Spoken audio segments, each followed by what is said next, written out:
অভয়নগর নোয়াপাড়ার কৃতি সন্তান পুষ্টিবিদ মোহাম্মদ সোলাইমান হোসেনের বিশ্বজয়।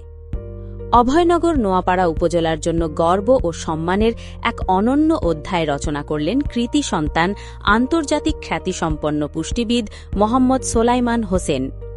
জ্ঞান, দক্ষতা ও মানব কল্যাণমূলক চিন্তার মাধ্যমে তিনি বাংলাদেশের নামকে বিশ্ব দরবারে তুলে ধরেছেন নতুন উচ্চতায়।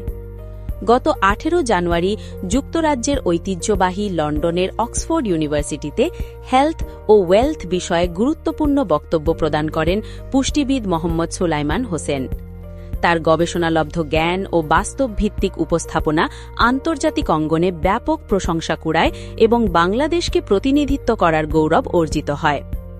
এর ধারাবাহিকতায় 19 জানুয়ারি তিনি লন্ডনের ব্রিটিশ পার্লামেন্টে একজন সফল উদ্যোক্তা হিসেবে বক্তব্য প্রদান করে ইতিহাস সৃষ্টি করেন। এই অসামান্য অবদানের স্বীকৃতি স্বরূপ তিনি অক্সফোর্ড ইউনিভার্সিটি ও ব্রিটিশ পার্লামেন্ট থেকে লাভ করেন মর্যাদাপূর্ণ ইন্টারন্যাশনাল ওয়েলনেস এক্সপার্ট পদক।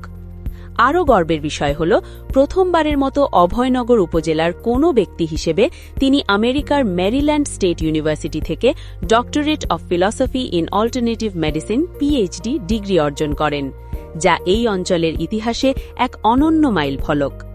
পুষ্টিবিদ মোহাম্মদ সোলাইমান হোসেন অভয়নগর নোয়াপাড়া পৌরসভার একতারপুর পূর্বপাড়া গ্রামের বাসিন্দা। তিনি মরহুম গোলাম সিদ্দিক মোড়লের 7 নম্বর পুত্র। তার মাতার নাম হাজি আলেয়া বেগম। এর আগেও তিনি আন্তর্জাতিক পরিমণ্ডলে একাধিক সম্মাননা অর্জন করেছেন। তিনি মালয়েশিয়া থেকে আন্তর্জাতিক কমনওয়েলথ পদক, শ্রীলঙ্কা থেকে আন্তর্জাতিক প্রাইড নেশন পদক এবং আন্তর্জাতিক রেড ক্রস পদক লাভ করে বাংলাদেশের মুখ উজ্জ্বল করেছেন।